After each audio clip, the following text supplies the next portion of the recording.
Good afternoon students. आज का हमारा टॉपिक है रेगुलेशन ऑफ जीन एक्सप्रेशन, यानी हम जो हमारा डीएनए से आरएनए और आरएनए से जो प्रोटीन बनता है वो प्रोटीन कब बनेगी और कब नहीं बनेगी, उसको कहते हैं हम जीन का एक्सप्रेशन होना। ठीक है, उदाहरण के लिए हम हमारी बॉडी में पाचक एंजाइम बनते हैं, तो ये एंजाइम हर समय नहीं बनते, आप जानते हो। जब हम भोजन लेते हैं तभी ये एंजाइम बनते हैं और जैसे ही हमारा स्टमक खाली हो जाता है एंजाइम बनने बंद हो जाते हैं। तो यही है जीन एक्सप्रेशन का रेगुलेशन, यानी अभी तक आपने जो भी पढ़ा पीछे डीएनए से आरएनए बनना और आरएनए से प्रोटीन बनना, ये कैसे कंट्रोल होता है। ठीक है, प्रोटीन हर समय नहीं बनती। ठीक है, तो ये इनको कंट्रोल कैसे किया जाता है, इसी को हम इसमें डिस्कस करेंगे। तो देखिए, रेगुलेशन जो है वो यूकैरियोटिक सेल में भी होता है और प्रोकैरियोटिक सेल में भी होता है। यूकैरियोटिक सेल को हम बाद में डिस्कस करेंगे, पहले हम प्रोकैरियोटिक सेल्स के बारे में पढ़ते हैं। तो प्रोकैरियोटिक सेल में रेगुलेशन ऑफ जीन एक्सप्रेशन का अध्ययन किया था जैकोब और मोनैड ने। ये इन्होंने ई कोलाई पे, सर्सिया कोलाई जो जीवाणु होता है उस पर यह अध्ययन कर रहे थे और उस दौरान उन्होंने इसके बारे में जानकारी ली और उसको बताया। दूसरी सबसे इम्पॉर्टेंट बात है कि जो प्रोकैरियोटिक सेल है उसमें जीन एक्सप्रेशन का रेगुलेशन कब होता है, कब कंट्रोल होता है जीन का एक्सप्रेशन, तो वो आपका ट्रांसक्रिप्शन के दौरान होता है। ये बहुत इंपॉर्टेंट है, पूछा जाता है कि प्रोकैरियोट में जीन एक्सप्रेशन या जीन से प्रोटीन बननी है नहीं बननी है, ये कब डिसाइड होता है। आपका आंसर होगा ट्रांसक्रिप्शन में। ठीक है, जिसको हम डीएनए से आरएनए का बनना कहते हैं। ठीक है, उस दौरान प्रोकैरियोटिक में जीन एक्सप्रेशन का कंट्रोल होता है, बहुत इंपॉर्टेंट है। अब इसमें एक टर्म आती है ओपरॉन। ठीक है, ओपरॉन किसी साइंटिस्ट का नाम नहीं है यहाँ पे। ओपरॉन एक ऐसी यूनिट है जीन्स की, जीन यानी क्षार, ठीक है, न्यूक्लियोटाइड। तो डीएनए में उपस्थित क्षार, ठीक है, या उसको हम जीन ही कह देते हैं, उनका एक ऐसा मतलब समूह है जो ये डिसाइड करता है कि प्रोटीन बनेगा या नहीं बनेगा। ये मिलके ओपरॉन कहलाता है। ठीक है, तो ओपरॉन में आप सीधे से अगर आपको पूछा जाता है तो ओपरॉन क्या है, ओपरॉन जीन का एक ऐसा समूह है जो ये डिसाइड करेगा कि ये प्रोटीन बनेगी या नहीं बनेगी। ठीक है, अब उस ओपरॉन में क्या क्या आता है, कौन कौन से उसमें जीन है, क्या क्या उनको नाम दिया जाता है, अलग अलग उनको नाम दिया जाता है, उसको मैं यहाँ पे बताती हूँ। देखिए, ओपरॉन में आपका एक तो रेगुलेटरी जीन आता है। ठीक है, रेगुलेटरी जीन, इसको आप आई से डिनोट करोगे। दूसरा इसमें कंट्रोल यूनिट आती है जो कंट्रोल करती है, उसमें आपका प्रमोटर और ऑपरेटर आता है। प्रमोटर आपने पढ़ा हुआ है। और तीसरा होता है स्ट्रक्चरल जीन। स्ट्रक्चरल जीन यानी जो एंजाइम बनाएगा, जो प्रोटीन बनाएगा। ठीक है, तो ये जो है इसने प्रोटीन बनाना है, ये प्रोटीन बनाएगा, इसको कंट्रोल करने के लिए 1 2 3 चीज़ें पहले से हैं, 1 2 एंड 3। इसको मैंने कंट्रोल यूनिट में रखा है। कई जगह रेगुलेटरी जीन को भी कंट्रोल में ही बता देते हैं। ठीक है, पर मैं इसको कंट्रोल में यूनिट पे क्यों नहीं रख रही हूँ। कंट्रोल का मतलब कंट्रोल करने वाला, आप जानते हो, कंट्रोल शब्द को आप समझते हो, जो आपको नियंत्रित रखे। तो रेगुलेटरी जीन को मैंने क्यों नियंत्रण में नहीं रखा, क्योंकि ये वाले जो रीज़न होते हैं ये प्रोटीन नहीं बनाते हैं, समझिए आप। ये ना तो ये इस रीजन में आपका मैसेंजर आरएनए बनेगा, ध्यान से समझिए, इस रीजन में आपका मैसेंजर आरएनए जो बनता है वो प्रोटीन नहीं बनाता है। क्लियर हो गया। लेकिन ये जो रेगुलेटरी जीन है, ठीक है, इसमें तो मैसेंजर आरएनए बनता भी नहीं है, ऑपरेटर की तो बात अलग है। तो ये जो रेगुलेटरी जीन है ये प्रोटीन बनाता है। ठीक है, इसीलिए मैंने इसको कंट्रोल यूनिट में नहीं रखा, क्योंकि ये प्रोटीन बनाता है।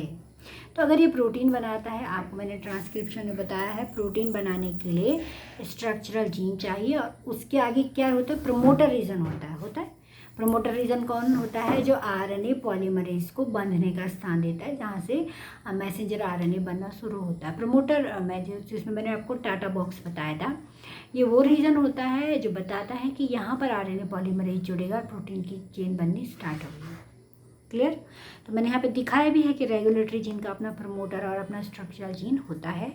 इसको आई से दिखाते हैं, प्रमोटर को पी से दिखाते हैं, ऑपरेटर को ओ से दिखाते हैं। स्ट्रक्चरल जीन आपको पता है। अब इसमें दो चीज़ें हैं कि अगर ओपरॉन नेगेटिव और पॉजिटिव दो प्रकार का होता है। नेगेटिव कब होता है, जब आपका प्रोटीन नहीं बन रहा, वो नेगेटिव है। ठीक है। पॉजिटिव कब है? जब प्रोटीन बन रहा है। क्लियर हो गई ये बात। नेगेटिव यानी जब प्रोटीन नहीं बन रहा है, पॉजिटिव यानी जब प्रोटीन बन रहा है। दूसरी बात, आपको पता है कि जो हमारे प्रोकैरियोट्स होते हैं उनमें पॉलीसिस्टोनिक जीन पाए जाते हैं, ठीक है। यानी ये स्ट्रक्चरल जीन जो होता है से एक से अधिक प्रोटीन बनती है, क्योंकि हम अभी अध्ययन ही प्रोकैरियोट्स का कर रहे हैं। पीछे भी मैंने आपको ट्रांसलेशन प्रोकैरियोट्स में बताया था, यूकैरियोट्स में नहीं बताया था, क्योंकि यूकैरियोट्स का आपके सिलेबस में नहीं है। क्लियर हो गया। अब हम देखते हैं जैकब और मुनर ने ई कोलाई में जो प्रयोग किया वो किस प्रकार से हैं।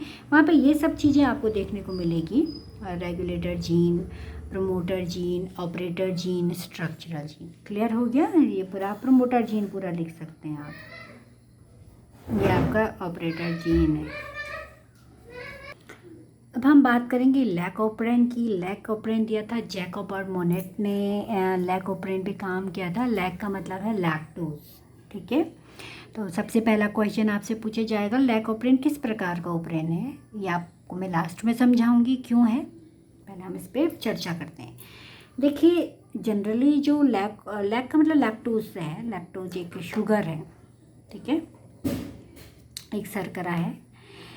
तो ये मैंने बनाया आपका ओपरॉन बनाया है, इसको ओपरॉन कहेंगे, ठीक है। ओपरॉन में ये क्या क्या है मैं समझाती हूँ। ये आपका रेगुलेटरी जीन है, पी और आई, जो मैंने आपका ऑरेंज कलर से लिखा हुआ है, जो एक एसेसरी प्रोटीन होती है, इस प्रोटीन को बनने में मदद करती है, इसकी बात कर रही हूँ मैं। ये एक एसेसरी प्रोटीन है, हेल्पिंग प्रोटीन है, जो इसको बनने में मदद करेगी। ये प्रोटीन हमें नहीं चाहिए, कहाँ के लिए, मतलब ये हमारे मेटाबॉलिज्म में काम नहीं करेगी, बल्कि ये इस प्रोटीन को बनने में हेल्प करेगी, इस एंजाइम को बनने में हेल्प करेगी, ठीक है। तो अब देखिए क्या होता है,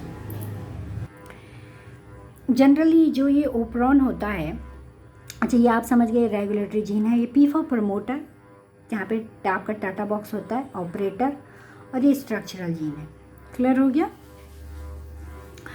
अब मैं इसको आपको समझाती हूँ कि जनरली क्या होता है कि ये आपका नॉर्मली ऑफ रहता है, ठीक है। ऑफ क्यों रहता है? अगर माध्यम में सपोज हमारा ये बैक्टीरिया है, ठीक है, ये बैक्टीरिया एपेट्रिटिस में है, बैक्टीरिया पे तो बात हो रही है ना, ई कोलाई पे, इस माध्यम में लैक्टोज नहीं है, लैक्टोज शुगर नहीं है, लैक्टोज भोजन नहीं है, इसके लिए तो भोजन है, ठीक है, इसमें बैक्टीरिया है आपके, ओके।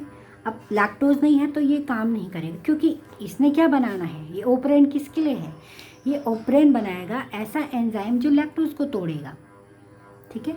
जब लैक्टोज टूटेगा तो लैक्टोज से एनर्जी आएगी, एनर्जी से बैक्टीरिया ग्रो करेगा, ठीक है। तो इसने क्या बनाना है, लैक्टोज को पचाने वाला एंजाइम बनाना है। क्लियर हो गया। अब लैक्टोज है नहीं, नो लैक्टोज, ठीक है, लैक्टोज एब्सेंट। क्लियर। तो ये ऑफ मोड में होगा। कौन से मोड में होगा, यानी ऑफ मोड, यानी कि आपका जो है क्या नहीं बनेगा, एंजाइम नहीं बनेगा, ठीक है। अब होता क्या है, देखिए आप ये बात तो आप जानते हो कि ये जो पी है, ठीक है, ये प्रमोटर रीजन क्या करता है बताइए, यहाँ पे आरएनए पॉलीमरेज जुड़ता है, यहाँ पे मैंने आपको बताया है ना, यहाँ पे आपका आरएनए पॉलीमरेज जुड़ता है, और फिर ये आरएनए पॉलीमरेज जब यहाँ पे जुड़ता है तो मैसेंजर आरएनए बनना स्टार्ट हो जाता है। क्लियर हो गया। वहाँ पे मैंने आपको ऑपरेटर नहीं बताया था, ऑपरेटर यहाँ पे मैं समझा रही हूँ। अब ये एसेसरी प्रोटीन क्या है, जिसको हम रेगुलेटरी जीन कहते हैं। देखिए ये पी है, ये भी पी है, ये भी पी है, ठीक है। तो ये भी आरएनए पॉलीमरेज को जोड़ने का जो है स्ट्रक्चर प्रदान करेगा। यहाँ पे आरएनए पॉलीमरेज जुड़ेगा और इससे जो है यहाँ से प्रोटीन बनेगा, ठीक है। यहाँ से क्या हुआ, आपका ट्रांसक्रिप्शन हुआ, ध्यान से समझिए, ट्रांसक्रिप्शन हुआ, ट्रांसक्रिप्शन होगा तो क्या बनेगा, मैसेंजर आरएनए बनेगा, मैसेंजर आरएनए बनेगा तो प्रोटीन बनेगी, ठीक है। ट्रांसलेशन होगा,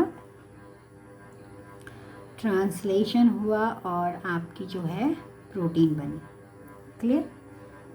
इस प्रोटीन को हम यहाँ पे जो है, क्योंकि लैक्टोज नहीं है माध्यम में, तो इसको हम दमन प्रोटीन कह देते हैं, इनहिबिटरी प्रोटीन, ठीक है।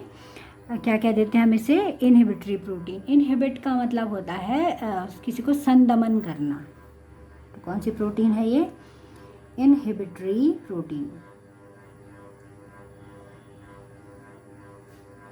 इनहिबिट का मतलब दबाना, संदमन करना, रोकना, दमन करना, ठीक है। तो हमारा इस प्रोटीन का स्ट्रक्चर जो है हम इस प्रकार से बना लेते हैं, क्योंकि हमारी बॉडी में जितने भी केमिकल रिएक्शन होते हैं वो सब स्ट्रक्चरल बेस्ड होते हैं। हर केमिकल का एक स्ट्रक्चर होता है और उसी पे सारी क्रियाएं होती हैं। आप केमिस्ट्री में पढ़ोगे तो ये जो जाके यहाँ ऑपरेटर से जुड़ जाता है, ठीक है। ऑपरेटर की संरचना कुछ इस प्रकार से होती है। इसको मैंने यहाँ पे तो नहीं बनाया, लेकिन मैं बताती हूँ। इस प्रकार से ऑपरेटर रीजन होता है। क्लियर हो गया आपका? ऑपरेटर रीजन इस प्रकार से होता है। देखिए ये इसका एक 3 डायमेंशनल स्ट्रक्चर है। अब होगा क्या, ये थोड़ा बड़ा बन गया, कोई नहीं, ये जाके यहाँ जुड़ जाता है, ठीक है। ये जो इनहिबिटरी प्रोटीन है ये इससे जाके यहाँ पे जुड़ जाएगी, ठीक। मैं ऑरेंज कलर से बना देती हूँ। ये यहाँ पे जाके जुड़ गई। तो अब क्या होगा इसके जुड़ने से कि जो आपका आरएनए पॉलीमरेज यहाँ पे जुड़ा था ये तो जुड़ गया, लेकिन ये आगे नहीं बढ़ पाएगा क्योंकि ऑपरेटर रीजन बंद हो गया है। ऑपरेटर रीजन क्या हो गया है? बंद हो गया है। ये तो एक रेलवे ट्रैक है ना, ट्रैक यहाँ पे जो है बंद हो गया, तो आगे कैसे बढ़ेगा? प्रोटीन कैसे बनेगी? नहीं बनेगी, ठीक है। तो ये मैं थोड़ा बता देती हूँ। जो जेड स्ट्रक्चरल जीन है, इसको स्ट्रक्चरल जीन हम कहेंगे, संरचनात्मक जीन है ये जो इनसे जो आपका एंजाइम बनेगा वो किस पे वर्क करता है? लैक्टोज पे करता है। तो जेड से जो है आपका ये जो जेड है ये भी मैसेंजर आरएनए बनाएगा, ये भी मैसेंजर आरएनए बनाएगा। ट्रांसक्रिप्शन होगा ना इसमें मैसेंजर आरएनए इसका भी, क्योंकि अभी मैंने आपको बताया पॉलीसिस्ट्रोनिक है, बहुत सारे इसमें क्या बनेंगे? एंजाइम बनेंगे। ये मोनोसिस्ट्रोनिक नहीं है। तो इसमें फिर ये मैं बार बार नहीं लिखना चाहती हूँ, ट्रांसक्रिप्शन और ट्रांसलेशन होगा, ठीक है। यहाँ पे लिखा हुआ ट्रांसक्रिप्शन और ट्रांसलेशन। और प्रोटीन बनेगी, तो जो प्रोटीन यहाँ पे बनती है इसका नाम है बीटा गैलेक्टोसिडेज, ठीक है। मैं यहाँ लिख देती हूँ। ये क्या काम करता है? ये लैक्टोज पे वर्क करता है। किस पे वर्क करता है? ये लैक्टोज को तोड़ता है, लैक्टोज को ब्रेक करता है, ठीक है। तो अभी बताएंगे कैसे ब्रेक करता है, क्या बनाता है। क्लियर हो गया? अब जो है जो आपका ये वाला वाई रीजन है, वाई रीजन आपका बनाता है परमीएज। कौन सा एंजाइम बनाता है? परमीएज। ये परमीएज क्या करता है? परमीएज जो है ग्लूकोज, जब लैक्टोज टूटता है तो ये आपका ग्लूकोज बनाता है और ग्लूकोज को विभिन्न सेल में जाने में हेल्प करता है, ठीक है।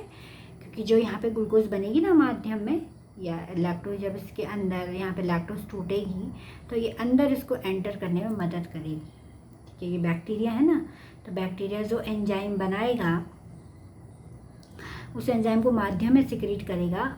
लैक्टोज अंदर एंटर नहीं कर सकती क्योंकि, ठीक है, सॉरी, लैक्टोज अगर अंदर है भी तो इसके अंदर जो इसके जैसे यहाँ पे मेम्ब्रेन बाउंड थोड़ा बहुत मीजोजोम है, ये है, इनके अंदर लैक्टोज तभी अंदर एंटर करेगी जब वो ग्लूकोज में बदल जाती है। और ग्लूकोज ये जो परमीएज एंजाइम है ये इसको अंदर एंटर करने में हेल्प करता है।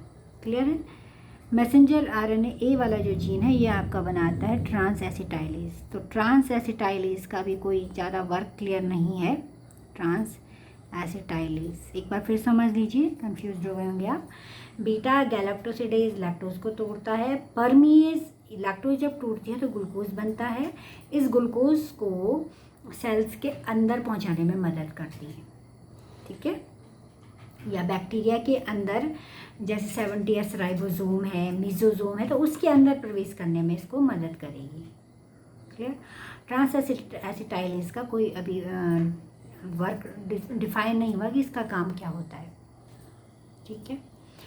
तो ये संरचना, ये चीज़ आपको समझ में आ गई कि ऑफ मोड में है ये, यानी प्रोटीन नहीं, यानी एंजाइम नहीं बन रहा है। प्रोटीन नहीं कहेंगे हम, एंजाइम नहीं बन रहा है, इसीलिए इसको नेगेटिव कहते हैं।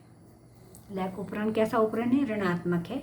मैंने आपको पीछे ही बताया था अगर प्रोटीन नहीं बन रही तो ये ऋणात्मक उपकरण है, ठीक। क्लियर?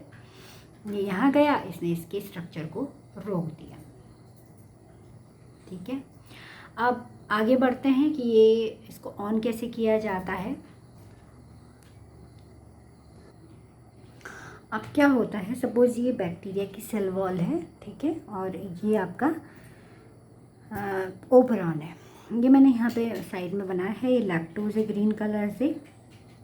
अब इससे यहाँ माध्यम में लैक्टोज नहीं था, अब ये जो है आपका बैक्टीरिया कल्चर है और इसमें लैक्टोज आ गई है, ठीक है, कहीं से इसमें लैक्टोज हमने डाल दी है तो लैक्टोज प्रेजेंट।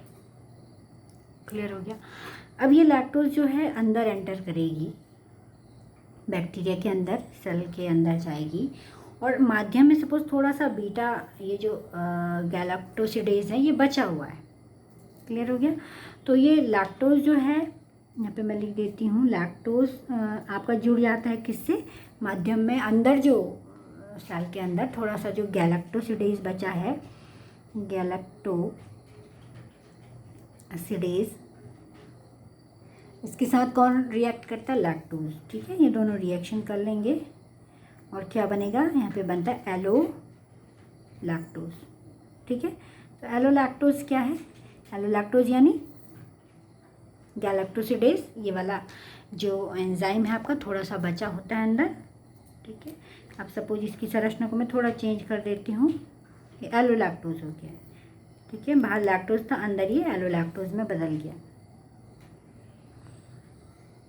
ऊपर मैंने आपको बताया था इस प्रकार की संरचना होगी, ये इसको ब्लॉक करके रखा हुआ है इसने, इसको आगे नहीं बढ़ने दे रहा है।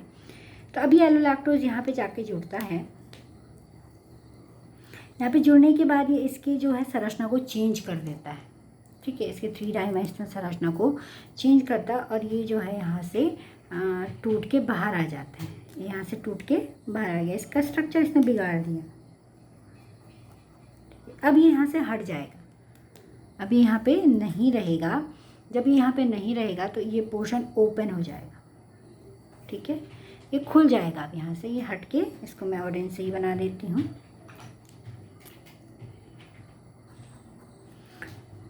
ठीक है। तो ये यहाँ से हट चुका है, क्लियर हो गया। अब जब ये यहाँ से हट जाता है तो अब ये किस में आ गया, अभी ऑफ नहीं रहेगा, ऑन मोड में आ जाएगा। और जो आपका यहाँ पे आरएनए पॉलीमरेज जुड़ा था, ठीक है, आरएनए पॉलीमरेज, मैं इसको अभी यहाँ से मिटा तो नहीं सकती हूँ, लेकिन आप एक थर्ड और एक तीसरा और डायग्राम बनाना, उसमें आप लिखना, इसको इसके नीचे बना लेना, इसको हटा हुआ दिखाना, इस प्रकार से इसकी संरचना को आप निकला हुआ दिखाना, ठीक है। और ये यहाँ पे का ये रास्ता खुल जाएगा, ठीक है। तो अभी मैं समझाने के लिए आपको बता रही हूँ कि ये यहाँ से ये रास्ता ओपन हो गया, तो ये आरएनए पॉलीमरेज इधर जाएगा और ये प्रोटीन बनने स्टार्ट हो जाएंगी, ठीक है। और जब ये मैसेंजर आरएनए बनेगा, ठीक है, और उसके बाद यहाँ पे मैसेंजर आरएनए बना तीनों का, फिर प्रोटीन बनी, ठीक है, अलग अलग प्रोटीन बनी तीनों की। एंजाइम जिसको हम कहते हैं, ऊपर हमने डिस्कस किया हुआ है, या पी लिखो या ई लिखो, एंजाइम भी सही है। ये इस एलो लैक्टोज पे वर्क करते हैं, ठीक है। ये वाला जो एलो लैक्टोज है, क्योंकि ये माध्यम में आ चुका है, तो ये किस पे वर्क कर रहे हैं, अब एलो लैक्टोज पे, और इसको तोड़ देते हैं ग्लूकोज और प्लस गैलेक्टोज में। क्लियर हो गया। अब ये ग्लूकोज जो है विभिन्न सेल्स के अंदर जाएगी, एब्जॉर्ब होगी और जो है वो वर्क करना स्टार्ट करेगी, जो मतलब इसके अंदर परमीज जो होता है उसकी परमेबिलिटी में हेल्प करता है, ठीक है। अच्छा, तो अब ये ऑन मोड में आ गया, अब ये कौन से मोड में आ गया है, ऑन मोड में आ गया। अभी तक ये ऑफ मोड में था, अब ये ऑन मोड में हो गया, ऑन हो गया, इसने काम करना स्टार्ट कर दिया, ठीक है। अब देखिए यहाँ पे ये जो लैक्टोज था, जो माध्यम में नहीं था, इसके आने से इसने ये ऑन हो गया, तो यानी इसको एक प्रेरक चाहिए। प्रेरक यानी इसको कार्य करने के लिए मोटिवेट करने वाला चाहिए, इसीलिए हम इसे इंड्यूसिबल ओपरॉन भी कहते हैं, ठीक है। तो इस लैक ओपरॉन के 2 नाम हो गए, ऋणात्मक ओपरॉन और प्रेरक ओपरॉन। क्लियर हो गया, ठीक है। तो अब आपको समझ आ गया होगा कि जैसे ही लैक्टोज आता है, परमीज भी बनना स्टार्ट होता है, और परमीज फिर इन यहाँ पे जो है पोर्स होते हैं इनको खोल देता है ताकि और लैक्टोज अंदर आ सके, और लैक्टोज माध्यम में आ सके। तो ये परमीज का काम होता है। क्लियर हो गया। तो ये हमने पढ़ा था लैक ऑपरेंड के बारे में, जो एक ऋणात्मक और इंडिविजुअल ओपरॉन है। इसी प्रकार का एक दूसरा ओपरॉन है जो बिल्कुल इसके उल्टा है, जो धनात्मक है, यानी जो ऑन रहता है, जो प्रोटीन बनाता रहता है, और उसको हमें ऑफ करना होता है। अब उसको हम पढ़ते हैं। नेक्स्ट है आपका ट्रिप्टोफान ओपरॉन। ठीक है, ट्रिप्टोफान एक अमीनो एसिड्स है। इसके लिए भी मैंने सेम वही चेन बनाई है। इसके संरचनात्मक जीन में आपको जीन जो है ज़्यादा दिखाई दे रहे हैं। ठीक है, जैसे ओपरैन में आपको 3 दिखाई दे रहे थे, यहाँ 5 हमारे पास हैं। क्लियर, सेम है। इसमें रेगुलेटर जीन है, प्रमोटर है, ऑपरेटर है। तो ट्रिप्टोफान एक अमीनो एसिड है। देखिए ये जो रेगुलेटर जीन है ये मैसेंजर आरएनए बनाएगा, प्रोटीन बनाता है। उधर जैसे आपको मैंने बताया था कि जो प्रोटीन हमने बताई थी उसको हमने क्या बोला था उधर, इनहिबिटरी प्रोटीन। यहाँ की प्रोटीन को हम एपोएंजाइम बोलते हैं। ये अक्रिय होता है, ये कोई वर्क नहीं कर रहा होता है। कब तक, अभी बताते हैं कब तक ये काम नहीं करता है। अब यहाँ देखिए ये रॉ मटेरियल है, प्रोटीन है, इसे ट्रिप्टोफान बन रहा है, और उसके लिए जो एंजाइम बना रहे हैं उसका नाम है ट्रिप्टोफान सिंथेटेस एंजाइम। ये एंजाइम जो है ट्रिप्टोफान बनाता जा रहा है सेल के अंदर। आपका ट्रिप्टोफान बनता जा रहा है। ठीक है, एक टाइम ऐसा आता है कि इसकी मात्रा बहुत ज़्यादा हो जाती है और खुद ही जो है सेल इसको क्या चाहती है कि अब ये बनना बंद हो जाए। तो उस स्थिति में मैंने आपको दिखाया कि एक्स्ट्रा ट्रिप्टोफान एपोएंजाइम से जुड़ता है, और ये क्या बनाते हैं, एक रिप्रेसर बनाते हैं।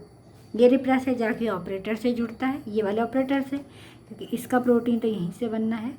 तो ये इससे जुड़ जाता है, और क्या होता है, आगे ट्रांसक्रिप्शन नहीं होता, आगे की प्रोटीन नहीं बनती है, एंजाइम नहीं बनता है, तो फिर ट्रिप्टोफान नहीं बनता है। जहाँ पे मैं प्रोटीन बोल रही हूँ, आप उसको एंजाइम भी बोल सकते हैं, क्योंकि यहाँ पे जो भी एंजाइम बन रहा है वो उनका नेचर प्रोटीन का है।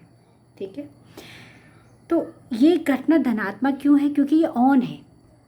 किस मोड में है ये, ऑन मोड में। जैसे वहाँ पीछे क्या था, ऑफ था, लैकोप्रोन कैसा था, ऑफ था, उसको ऑन करना पड़ा। ये ऑन मोड में है, इसको ऑफ करना पड़ेगा, ऑफ मोड इसको लाना पड़ेगा। ऑफ मोड में लाने के लिए खुद इसका ही जो प्रोडक्ट है यही इसको ऑफ करेगा, एपोएंजाइम से जोड़ करके एक रिप्रेसर बनाएगा। तो ट्रिप्टोफान ओपरॉन एक धनात्मक ओपरॉन है, क्योंकि इसमें प्रोटीन बनती रहती है। रिप्रेसेबल क्यों है, क्योंकि इसको दबाना पड़ता है, इसको रिप्रेस करना पड़ता है। ठीक है, तो ये आपका ओपरॉन मैंने आपको बताया 2 प्रकार के। ठीक है, जिसमें मेन इम्पॉर्टेंट है वो है लैकोप्रेन। लैकोप्रेन में एक चीज़ आपको मैं फिर से बताना चाहती हूँ कि जो आपका जेड होता है ये बनाता है आपका गैलेक्टोसिडेज, जो आपके लैक्टोज को तोड़ता है। और इसमें थोड़ा सा आप करेक्शन कर लीजिएगा, जो मैंने बताया था परमीज वाई से बनता है।